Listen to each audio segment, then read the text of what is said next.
हिंदवी स्वराज्याचे सरसंस्थापक छत्रपती शिवरायांचा मुजरा करतो। भारतीय राज्यघटनेचे शिल्पकार भारतरत्न डॉक्टर बाबासाहेब आंबेडकर यांना मानवंदना अर्पित करतो।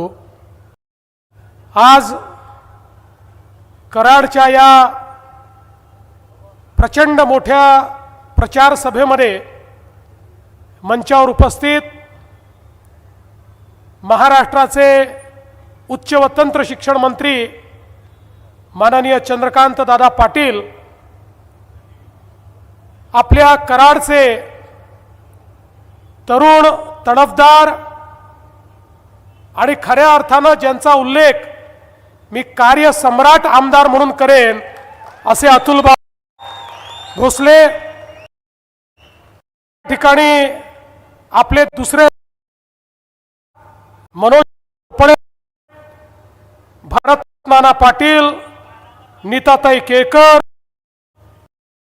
भोसले, मकरंद देशपांडे, सत्यजित पाटणकर, रामकृष्णजी वेताळ, विक्रम पावसकर, आनंद पाटील, शारदाताई जाधव, रोहिणीताई शिंदे, नीलमताई येडगे, जगदीशजी जगताप, अरुणजी जाधव, मनोहरजी शिंदे, सुषमाताई लोखंडे, सुहास जगताप, नगराध्यक्ष पदाकरता या कराडचे आपले अतिशय ज्यांना अनुभव आहे असे अनुभवी उमेदवार विनायकप्पा पावसकर आणि त्यासोबत मलकापूरचे आपले उमेदवार तेजस सोनावणे, या ठिकाणी उपस्थित नगरसेवक पदाकरता जे निवडणूक लढवत आहेत असे सर्व आपले या ठिकाणचे उमेदवार, मोठ्या संख्येने उपस्थित असलेल्या माझ्या सर्व लाडक्या बहिणी आणि उपस्थित असलेल्या तितक्याच लाडक्या भावांनो, मला आज अतिशय आनंद आहे की छत्रपती शिवरायांचा इतिहास सांगणारी अशा प्रकारची ही नगरी या कराडमध्ये या ठिकाणी मी पुन्हा एकदा आपल्यामध्ये उपस्थित आहे। नुकतंच बाबांचं भाषण झालं आणि अतिशय सुंदर अशा प्रकारचे विचार बाबांनी आपल्या समोर मांडले। खरं म्हणजे 2016 साली देखील विनंती केली होती की कराडमध्ये आपला नगराध्यक्ष द्या आणि त्यावेळी माझ्या विनंतीला मान देऊन आपण नगराध्यक्ष दिला आणि जो काही काळ आपली सत्ता होती त्या काळामध्ये आपण कराडे अनेक कामं करण्याचा प्रयत्न केला। बंधू भगिनींनो, ही निवडणूक लोकशाही आपल्या भारताचं जे या संविधानाने आपल्याला लोकशाहीचे काही अधिकार दिले आहेत। सगळ्यात महत्त्वाचा अधिकार काही दिलेल तर या देशातल्या प्रत्येक व्यक्तीला एक मताचा अधिकार हा लोकशाहीने दिलाय। या ठिकाणी टाटा, बिर्ला, अडाणी, अंबानी यांनाही एकच मत देता येतं, मला एकच मत देता येतं। प्रत्येकाला एक मताचा अधिकार या ठिकाणी मिळालेला आहे आणि हा एक जबाबदारी ही देखील आता आपल्यावर आलेली आहे। योग्य अशा प्रकारचे लोकसभेमध्ये करून प्रधानमंत्री कोण होईल हे ठरवतो, आपण विधानसभेमध्ये मतदान करून राज्याचा मुख्यमंत्री कोण होईल हे ठरवतो आणि आपल्या शहरामध्ये मतदान करून 5 वर्ष आपल्या शहराचं प्रशासन कोण चालवेल याचा निर्णय आपण करत असतो। आणि म्हणून या लोकशाही उत्सवामध्ये आपल्या सर्वांना अतिशय विचारपूर्वक अशा प्रकारचा निर्णय घेणं हे महत्त्वाचं आहे. बंधू भगिनींनो, आपण जर बघितलं तर आपला देश स्वतंत्र झाल्यापासनं 60-65 वर्ष राज्यकर्त्यांच्या माध्यमातून विकासाचं केंद्र हे गाव होतं.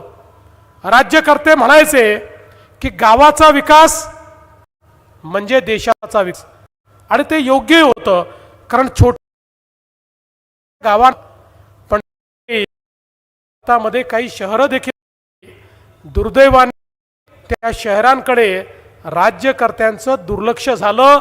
60-65 वर्ष केंद्रातलं सरकार असो का राज्यातलं सरकार असो, शहरांकरता केंद्रित अशा प्रकारच्या योजना निधी या ठिकाणी करण्यात आला नाही. परिणाम काय झाला आपण बघा. शेवटी गावातनं लोक शहराकडे आले. शिक्षण, आरोग्य, रोजगाराकरता, अन्न, वस्त्र, निवाऱ्याकरता त्याच्या संधी आहेत म्हणून लोक कडे आले. आणि आल्या अवस्था अशी झाली की आल्यानंतर लोकांना राहायला जागा नव्हती. त्यामुळे लोकांनी अतिक्रमण केले, झोपडपट्ट्या तयार झाल्या. जिथे जशी जागा तसा तो राहू लागला. त्यामुळे शहरातलं घनत्व त्या ठिकाणी मोठं झालं. मग लोकसंख्या वाढली तर पिण्याच्या पाण्याच्या समस्या तयार झाल्या. लोकसंख्या वाढली तर मग या ठिकाणी नाल्या काढून त्या नाल्यांच्या माध्यमातून त्याचं पाणी त्या ठिकाणी व्हायला लागलं. त्या सांडपाण्यामुळे त्या ठिकाणी रोगराई पसरायला लागली, मच्छर तयार झाले, त्या ठिकाणी वासाचं साम्राज्य तयार झालं. आणि हेच घाणेरडे आपल्या विहिरींमध्ये जायला लागलं, आपल्या नाल्यांमध्ये, नदीमध्ये, आपल्या तलावांमध्ये जायला लागलं. परिणाम असा झाला की एक प्रकारे जे आपलं जीवनमान आहे ते खाली खाली होत गेलं. आणि मग त्याच वेळी इतक्या मोठ्या प्रमाणात लोकसंख्या वाढायला लागली, पण कचऱ्याच्या संदर्भात कुठली योजना नव्हती. आणि म्हणून ठिकठिकाणी कचऱ्याचे ढीग जमा झाले. आणि मग एखादी जागा शोधायची, त्या ठिकाणी सगळा कचरा डंप करायचा, आणि त्या जागेतून वेगवेगळ्या प्रकारचे वास, त्या जागेतून वेगवेगळ्या प्रकारचे आपलं प्रदूषण, आपली हवा ठिकाणी खराब करण्याचं काम या सगळ्या शहरांमध्ये होत होतं. आणि म्हणून शहरीकरण सातत्याने वाढत होतं, पण त्या शहरीकरणाकडे लक्ष देणारं कोणीच नव्हतं. आपण जर आपल्या महाराष्ट्राचा विचार केला तर महाराष्ट्रामध्ये 6.5 कोटी लोक 40 गावांमध्ये राहतात. आणि तेवढेच 450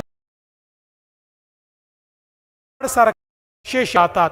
म्हणजे अर्धी लोकसंख्या 40 अर्धी 400 शहर.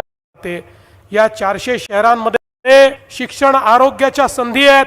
या 400 शहरांमध्ये रोजगाराच्या संधी आहेत. पण त्या ठिकाणी लोकांचं जीवन सुद्धा 60-65 वर्ष कुठल्याही योजना झाल्या नाहीत.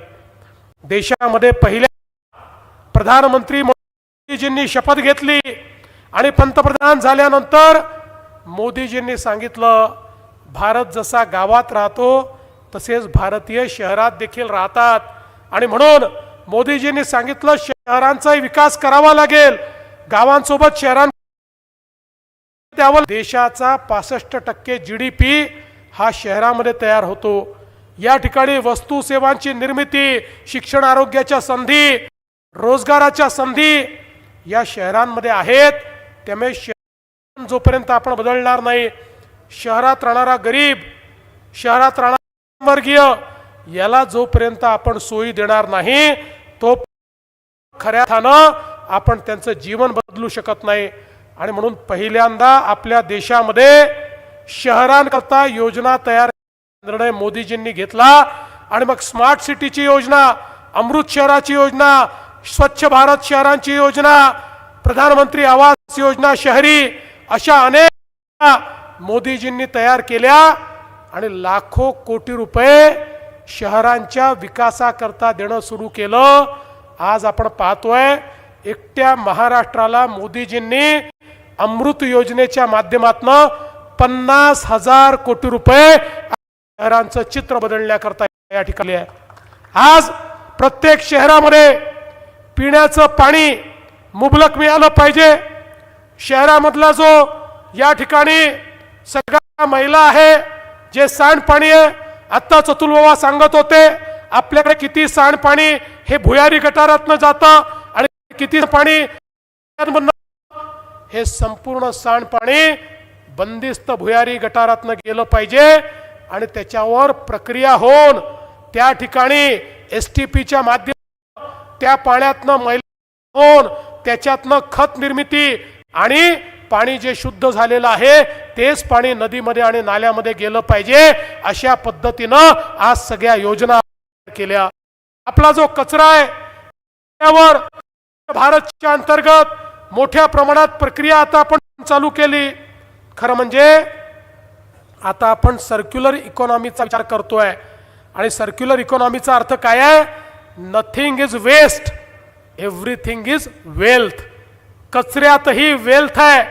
आता या वेगवेगळ्या योजनांच्या माध्यमातून मोदीजींनी सगळ्यांनी पैसा दिला. आपल्या महाराष्ट्रामध्ये 250-300 शहरांमध्ये आज स्वच्छ भारतच्या अंतर्गत कचऱ्यावर प्रक्रिया चालली आहे. 100% कचरा जमा होतो, त्या कचऱ्यावर प्रक्रिया आपण करतो आणि ती प्रक्रिया करून त्या ठिकाणी कचऱ्यापासून पेलेट्स तयार करतो, म्हणजे कचऱ्यापासून कोळसा तयार करतो, कचऱ्यापासून खत तयार करतो. आता तर आपण कचऱ्यानं तयार एक प्रकारचा ब्रँड देखील तयार केला आहे आणि थोडी मोठी शहरं जी आहेत त्या कचऱ्यापासून गॅस तयार करतो आणि कचऱ्यापासून विद्युत निर्मिती देखील आपण करतो. म्हणजे आता कचरा ही आपली लायबिलिटी नाही आहे, तर आता कचरा ही खऱ्या अर्थानं आपल्याकडे वेल्थ निर्माण करणारी गोष्ट झाली आहे. पण या सगळ्या गोष्टी करता जो काही निधीची कमतरता आज मोदीजींच्या माध्यमातून आणि राज्य सरकारच्या माध्यमातून त्या प्रमाणात व्यवस्था उभ्या केल्या आहेत.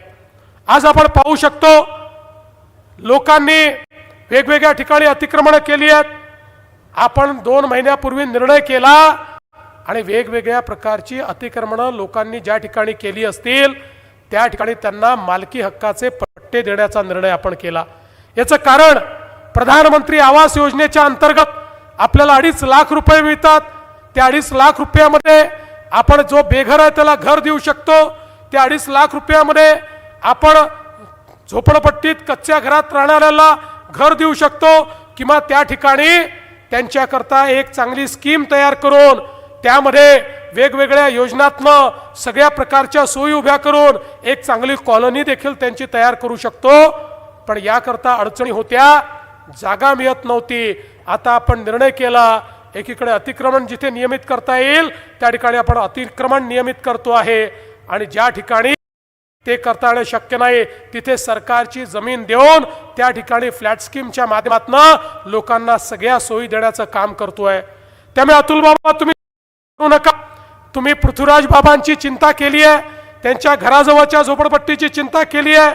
तुम्ही कराड आणि मलकापूरच्या सगळ्या झोपडपट्टीवासियांना पक्क घर देण्याची चिंता केली आहे. तुम्ही चिंता करू नका, तुमच्या मी उभा आहे.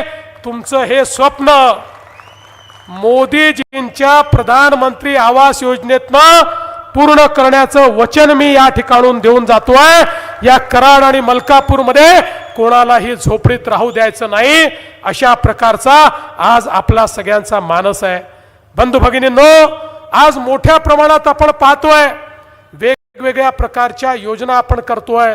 आज या अमृत शहरातले रस्ते असतील, अमृतमधनं शहरामध्ये उद्यानं असतील, अमृतच्या माध्यमातून हरितपट्टे असतील, अमृतच्या माध्यमातून सरोवर विकास असेल, प्रत्येक गोष्ट या ठिकाणी करण्याकरता आज आपण योजना तयार केली आहे.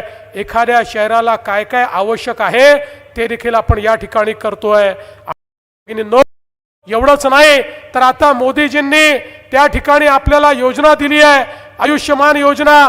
त्या आयुष्यमान योजनेच्या अंतर्गत प्रत्येक शहरामध्ये आयुष्यमान हॉस्पिटल आपल्याला तयार करायचं आहे. तसं तर कृष्णा असल्यामुळे आपल्याला चिंता नाही आहे, पण तरी देखील सगळ्या छोट्या छोट्या शहरांमध्ये त्या ठिकाणी मोफत व्यवस्था करायची. माहिती आहे, मागच्या काळामध्ये आपण महात्मा फुले जनारोग्य योजना सुरू केली. फुले आपण 5 पर्यंतचा इलाज सगळ्यांना मोफत केला. जात पाहायची नाही, धर्म पाहायचा नाही, त्याचे कुठलं रेशन कार्ड पाहायचं नाही, त्याचं वय पाहायचं नाही, सगळ्यांना 5 लाखापर्यंतचा इलाज हा आपण मोफत केला. मला काही लोक भेटले आणि ते असं म्हणाले, साहेब 1300 रोगांकरता तुम्ही 5 लाखाचा मोफत इलाज दिला, पण पॅकेजमध्ये अनेक असे रोग नाही आहेत की ज्याच्यामध्ये 3-3, 4-4 लाख रुपये खर्च, पण तुमच्या पॅकेजमध्येच ते नसल्यामुळे आम्हाला त्याचा फायदा मिळत नाही. पुन्हा मी सगळे अधिकारी कामाला लावले, अनेक लोकांशी त्या ठिकाणी चर्चा केली, जेत्रात अतुल बाबांसारखे त्यांच्याशी मी चर्चा केली आणि निर्णय केला, आता 1300 नाही 2400 आजाराकरता 5 लाखापर्यंतचा इलाज हा सगळ्यांना आपण मोफत केला आहे. आणि 9 आजार तर असे आहेत की ज्या आजारामध्ये 5 लाखाच्या वर 35 लाखापर्यंतचा खर्च राज्य सरकारच्या माध्यमातून देण्याचा निर्णय मी केला. आज शहरातल्या प्रत्येक व्यक्तीला उत्तम आरोग्य मिळालं पाहिजे, आरोग्याच्या सोयी मिळाल्या पाहिजे, अशा प्रकारचा आपला प्रयत्न या ठिकाणी आहे. आणि खऱ्या अर्थानं अतुल बाबांनी तर ज्या प्रकारे या शहराचा विचार केलाय, त्यांनी जे या ठिकाणी छत्रपती शिवाजी महाराज क्रीडा संकुल, ज्यावेळेस ते माझ्याकडे आले आणि म्हणाले क्रीडा संकुल करायचं आहे, अतुल बाबांनी काही म्हटलं की मी नाही म्हणतच नाही, त्यामुळे मी घोषणा करून टाकली. मला वाटलं अतुल बाबा कराडसारख्या ठिकाणी 25 कोटी रुपयाचा आराखडा घेऊन येतील, पण हे महाराज इतके हुशार आहेत, यांनी देशभरातल्या क्रीडा संकुलाचा विचार केला आणि मग स्वतःचे पैसे खर्च केले. एक कोणीतरी देशातला क्रीडा क्षेत्रातला प्रायव्हेट आर्किटेक्ट पकडला, त्याला सांगितलं चांगल्यातलं चांगलं क्रीडा संकुल आमच्या या जागेत कसं बसेल ते बघा, आणि 100 कोटी रुपयाचा आराखडा माझ्याकडे घेऊन आले. पण मी देखील सांगितलं, अरे ज्या क्रीडा संकुलाचं नाव छत्रपती शिवाजी महाराज क्रीडा संकुल आहे ते उत्तमच असलं पाहिजे, आणि म्हणून 96 कोटी रुपये आपण त्याकरता दिले. आणि आज सर्वोत्तम अशा प्रकारचं क्रीडा संकुल, बाबा चिंता करू नका, थोडे जास्त पैसे लागले तरी आपण देऊ, पण सर्वात उत्तम अशा प्रकारचं संकुल या ठिकाणी आपल्याला तयार करायचं आहे. कैलासवासी खाशाबा जाधव क्रीडा संकुल ते करतायत, त्याच्याकरता 25 कोटी रुपये मिळाले आहेत, निविदा आता त्याच्या देखील आपण काढलेले आहेत. आणि पुलाकरता 50 कोटी रुपये आणले.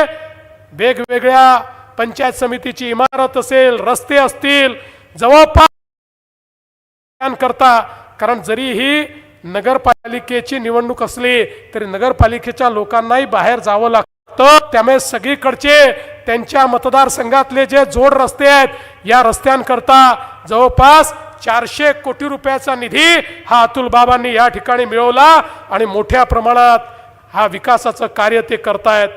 आंबेडकर वाचनालय असेल, पाणी पुरवठा योजनेची दुरुस्ती असेल, वेगवेगळी कामं जी त्यांनी केली आहेत, त्या सगळ्या कामांच्या माध्यमातून मोठ्या प्रमाणात एक परिवर्तन या ठिकाणी दिसत आहे. आणि आता त्यांच्या मनामध्ये जे आपलं प्रीती संगम आहे, यशवंतराव चव्हाण साहेबांचं समाधी स्थळ, या समाधी स्थळाचं रिडेव्हलपमेंट झालं पाहिजे, अशा प्रकारचा विचार त्यांनी मांडलाय. अतुल बाबा तुमचं अभिनंदन करेन, ज्यांनी महाराष्ट्राचा सुवर्ण कलश आणला, त्या यशवंतरावांच्या समाधीचा विचार इतक्या वर्षात पुन्हा कोणी केला नाही. एकदा जे काम झालं त्यानंतर कोणी त्याच्याकडे पाहिलं नाही, पण तुम्ही अतिशय सुंदर त्याचा आराखडा तयार केला आणि त्यासोबत त्या ठिकाणी कृष्णामाईच्या तीरावर चांगल्या प्रकारे रिव्हर डेव्हलपमेंट झालं पाहिजे आणि कराड ते विटा हा एलिव्हेटेड हायवे झाला पाहिजे, अशा प्रकारचं एक स्वप्न तुम्ही बघितलेलं आहे. मी तुम्हाला एवढं सांगू इच्छितो, मंजिलें उन्हीं को मिलती है जिनके सपनों में जान होती है, मंजिलें उन्हीं को मिलती है जिनके सपनों में जान होती है. अरे पंख से कुछ नहीं होता, हौसलों से उड़ान होती है. हे काम मोठं आहे, एखाद्या नगरपालिकेला झेपणारं काम नाही आहे, पण अतुल बाबा त्या व्यक्तीचं नाव आहे जो मोठे स्वप्न पाहतो, आणि देवाभाऊ त्या व्यक्तीचं नाव आहे जो मोठे स्वप्न पूर्ण करण्याकरता मदत करतो. त्यामुळे चिंता करू नका, या ठिकाणी तुम्हाला हे जे स्मार्ट आणि मॉडेल अशा प्रकारचं कराड तयार करायचं आहे, त्याकरता पूर्णपणे तुम्हाला मदत ही राज्य सरकारच्या माध्यमातून निश्चितपणे आपण या ठिकाणी करू. बंधू भगिनींनो, खऱ्या अर्थानं कराडची जी निवडणूक आहे ही निवडणूक यावेळेस एक वेगळ्या प्रकारची निवडणूक होते आहे. मी तर आता गेले 8-10 दिवस वेगवेगळ्या शहरांमध्ये चाललो आहे. त्या ठिकाणी जाऊन भाषणं करतो, रोज 5-6 सभा घेतो. मी कुठल्याही सभेमध्ये कोणावर टीका करत नाही. मी कुठल्याही सभेमध्ये कुठल्या पक्षाला उणं बोलत नाही. कारण माझं पक्का आहे, आपला विश्वास आहे, आपल्या जो विकास कार्यक्रम आहे त्यामुळे आपल्याला काही दुसरं बोलण्याची आवश्यकता नाही. आम्ही काय केलं आहे आणि काय सांगणार आहोत याच्या आधारावर मी एक सकारात्मक मत आपल्याला मागण्याकरता या ठिकाणी आलो आहे. पण कराडमध्ये अतुल बाबांना चारीकडनं घेरण्याचा प्रयत्न चालू आहे. आपलेही आणि विरोधकही सगळे एक झाले आहेत. सगळ्यांना मिळून वाटतं हे जे उमदं नेतृत्व आहे हे जास्त मोठं झालं तर कदाचित आपल्याला अडचण होईल आणि म्हणून अभिमन्यूप्रमाणे त्यांना घेरण्याचं काम चाललं आहे. पण जसं मी नेहमी सांगतो, आम्ही आधुनिक अभिमन्यू आहोत. अभिमन्यू बिचारा त्या युद्धामध्ये महाभारताच्या त्याला चक्रव्यूहात शिरणं माहिती होतं, पण बाहेर पडणं माहिती नव्हतं. पण कृष्णाच्या पदाने आम्हाला बाहेर पडणं देखील माहिती आहे. आणि म्हणून हा जो चक्रव्यूह अतुल बाबाच्या आजूबाजूला तयार केलाय त्याला भेदून या ठिकाणी अतुल बाबा या कराडमध्ये आपला झेंडा लावल्याशिवाय राहणार नाही. पण कराडकरांनो, तुम्हालाही मी विनंती करतो, आज अण्णा पावसकरांसारखा एक अनुभवी अशा प्रकारचा उमेदवार, आज तेजस सोनवले यांचा सारखा मलकापूरचा उमेदवार, यासारखे उमेदवार आपण दिले आहेत. आणि जे आपले नगरसेवक पदाचे उमेदवार आहेत, मला अतुल बाबा तुमचं अभिनंदन करायचं आहे. सगळे जनतेतले उमेदवार तुम्ही दिले, सामान्य घरचे, सर्वसामान्यांमध्ये वावरणारे अशा प्रकारचे उमेदवार तुम्ही दिले आहेत. आणि या उमेदवारांना खऱ्या अर्थानं समाजामध्ये काय केलं पाहिजे याची तळमळ आहे. मी तुम्हाला हीच विनंती करण्याकरता आलो आहे. आता अतुल बाबांसारखं एक नेतृत्व आपल्याला लाभलेलं आहे. बंधू भगिनींनो, इतकं तरुण तळपदार नेतृत्व अनेक वर्ष निघून जातात. खरं म्हणजे मला तर या गोष्टीचा आनंद वाटला असता की पृथ्वीराज बाबा देखील म्हणाले असते की चला आता अतुल बाबांसारखं एक तरुण नेतृत्व कराडचं नेतृत्व करताय, मी देखील अतुल बाबा तुम्हाला आशीर्वाद देतो. पण ठीक आहे, त्यांना जे करायचं आहे ते करतील, इतर आमचे मित्रही जे करायचं आहे ते करतील. पण कराडवासियांनो, माझे आता राजकारणामध्ये 30 वर्ष पूर्ण झाले आहेत. राजकारण भविष्य मी अतुल बाबा भोसलेमध्ये भविष्य पाहतो. लक्षात ठेवा, तुम्ही जो आमदार निवडून दिलाय तो भविष्यामध्ये मोठा नेता होण्याची क्षमता ठेवणार आहे. आणि म्हणूनच त्याला सगळे घेरून मारण्याचा प्रयत्न करतायत. आणि म्हणून आता कराडकरांची जबाबदारी आहे की या ठिकाणी हे युद्ध अतुल बाबांचं नाही आहे, हे युद्ध पावसकरांचं नाही आहे, हे युद्ध कराडवासियांनो हे तुमचं युद्ध आहे. या युद्धामध्ये तुम्हाला प्रत्येकाला समोर यावं लागेल आणि समोर येऊन या ठिकाणी खऱ्या अर्थानं विजय खेचून आणावा लागेल. हा विजय अतुल बाबाचा नाही, हा पावसकरांचा विजय नाही, हा कराडचा विजय असणार आहे. आणि म्हणून कराडच्या विजयाकरता येत्या 2 तारखेला कमळाची चिंता तुम्ही करा, पुढचे 5 वर्ष तुमची चिंता आम्ही करू, हा विश्वास तुम्हाला देतो.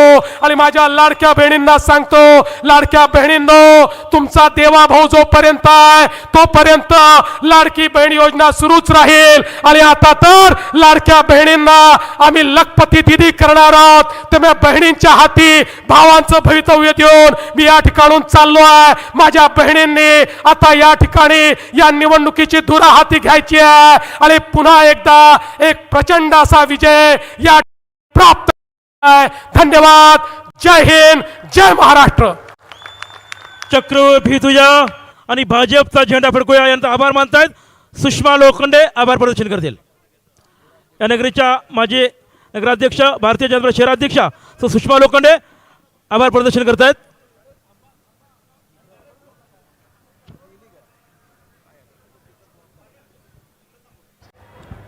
सुषमा लोखंडे आभार प्रदर्शन कराड करतील. नगर परिषद मलकापूर कराड नगर 2025च्या प्रचारासाठी आपले लाडके मुख्यमंत्री आम्ही सगळ्या देवा भाऊ आपल्या व्यस्त प्रचार दौऱ्यातून कराड मतदार बंधू भगिनींना आवाहन करण्यासाठी आले आहेत त्याबद्दल त्यांचे मनापासून आभार. देवाभाऊ, आपण नेहमीच डॉक्टर अतुल बाबांच्या माध्यमातून भरघोस निधी